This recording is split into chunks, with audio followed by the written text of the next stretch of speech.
Good morning, everybody. This is Pam Ryan here at Emanuel Food Pantry at 2504 North Roxborough Road, getting ready to give you a little tour of what's happening this morning. It's about a little after 10 and we are getting ready for our weekly food distribution. So just walk with me and I'll show you a little bit about what's going on. So right now we have a volunteer, Mr. Tom Bear, who does our weekly parking lot setup. So you can see he's getting everything ready for this afternoon. We have this pathway marked off for our clients who have walk-up service. Those are folks who can't drive, don't have a vehicle, or are unsheltered guests. So we have a safe pathway for them to go down to their service area. And this is where the cars will be coming in. So we have 4 different distribution points. We call this our middle section. And down here, as we go farther back along the tree line, we have additional tents to accommodate 3 additional stations. Each station ideally manned with 3 to 4 volunteers. When the clients drive into the parking lot, they'll be directed to one of these stations, pop their trunk, and the volunteers will load up a box of fresh produce, a bag of non-perishables, and any extras we may have received through the food bank in any given week. So as I mentioned, this is Tom Bear, here every week to set up our parking lot. Camera shy gentleman, so he's beating a hasty retreat, but I'll take you back this way and you will see in the staging area over here, these are the boxes of fresh produce that will be distributed between the 4 stations and go out starting at 2 o'clock today. We have been serving on average over 830 families each week. We have about 600 of those families driving through within a 2-hour time span each day. So I'm going to take you down the hill now, and what you'll see down here are the pallets of food that are delivered to us every week, both through the Food Bank of Eastern and Central North Carolina, as well as our partner, the Interfaith Food Shuttle. This is all fresh fruits and vegetables that then get distributed amongst all those produce boxes that I just showed you. So we have a whole lot of produce out here that we're still pulling from, since we're still packing boxes until around 2 o'clock today. One little new feature as of Thursday that we're so excited about, you'll see here, this container, which actually is an 8 by 20 foot refrigerated container that we received after one of our board members, Mr. Eric Wiebe, wrote a grant to the North Carolina Department of Environmental Quality and was awarded funding not only to get this refrigerated container on site, but also to refrigerate our new transport van that we use for food recovery. So that'll be fully refrigerated as well. So we're very excited about that. There's the traditional cardboard pile that exists and gets higher every week. Over here, if we receive anything that's not high enough quality to go out to our clients, we have a partnership with a local composter who will come and pick this up and create compost out of anything that we have that's not good to send out to our clients. In here, we call this our bodega, and this is where we temporarily store all those boxes of fresh fruits and produce as they're put together over the course of Tuesday and Wednesday. And then, as I showed you before, they go up onto the hill and out to our clients. So I'm going to walk you into the pantry itself right now, where we have our 10 to 12 shift of volunteers actively packing up boxes. This is the wonderful Carla, who works here Monday, Tuesday, Wednesdays. I'm taking you in here, and I'll show you right now. We've got some boxes being taken out by Heather and Conrad.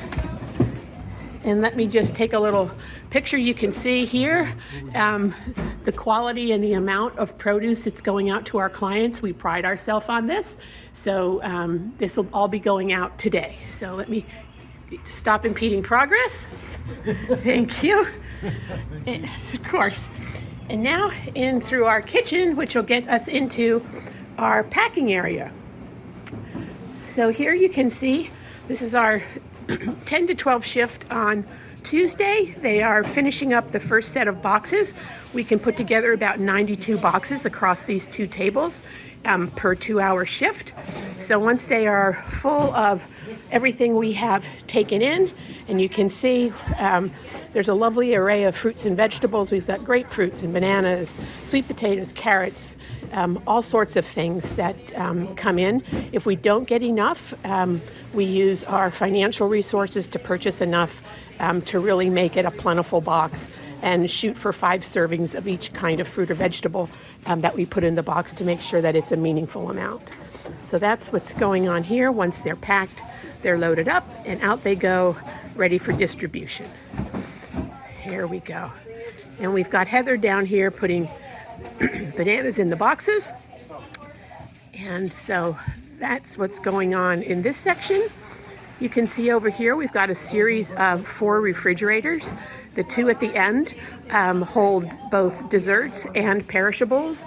So these things will not go into the boxes. We are really focused on food safety, so we want those things that require refrigeration to stay refrigerated until the last minute.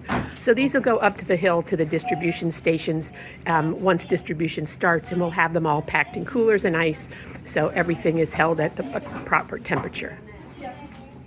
So let me just give you a quick little look back here into our refrigeration room.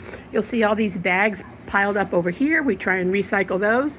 Here's the wonderful Joe, who's been with us from the beginning. Can't do it without him. He makes everything happen, keeps us all organized. And back here you'll see all the refrigerators that we have to store perishables or things that require refrigeration, as well as freezers. So we've got this extra space back here. It's a bit of a little rabbit warren, but it gets the job done.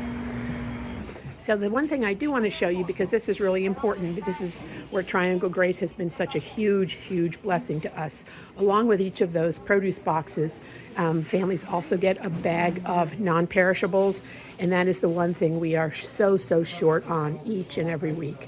We do always purchase rice, beans, pasta, and sauce, so we at least have those 4 basic things, but we always like to be able to include a protein, some canned fruit, and other non-perishables. And oftentimes the only things that we have, unless it were for what Triangle Grace delivers to us, are those things that we purchase. So your contribution to these families and what we're able to give out by way of non-perishables is just so critical, and the volunteers all look for you when you make your deliveries on Monday morning. So I thank you for that.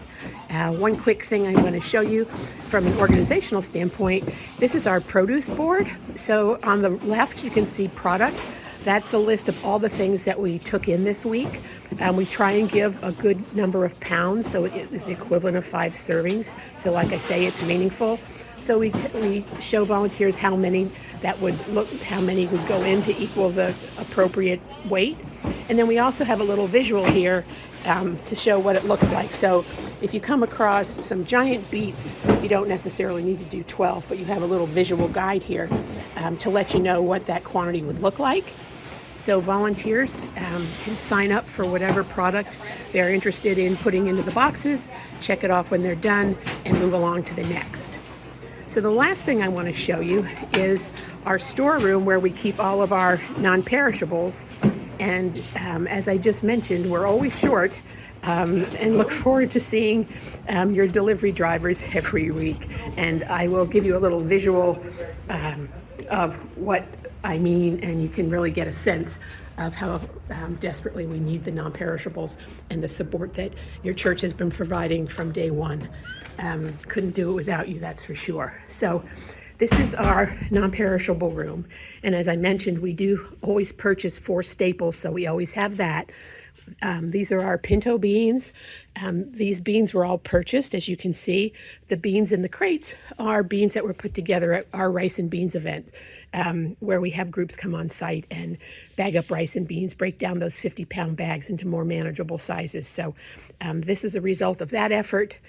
You can see over here, this is all our rice. And again, these are crates of rice, which were bagged up as part of rice and beans events. We've got our spaghetti. We've got some peanut butter, which I purchased from the food bank because it's a staple that we really love to be able to give out, but we don't get enough coming in for all those 850 bags. And then we have the pallet of pasta sauce here. But what I really want to show you is picture of the shelves over here. These are the shelves that hold all those non-perishables that are donated and not purchased. And as you can see, the shelves are virtually empty. We have one row here that just recently came in, just waiting to be weighed before it goes over to be packed up on Monday. But as you can see, the shelves are really, really bare. What's up here are things that have been donated, usually by Interfaith Food Shuttle or the food bank. Like we've got bags of chow mein noodles, we've got some Swedish fish, we've got gallon bottles of red hot wing sauce, some coconut water, various drink types of things, and but not much food.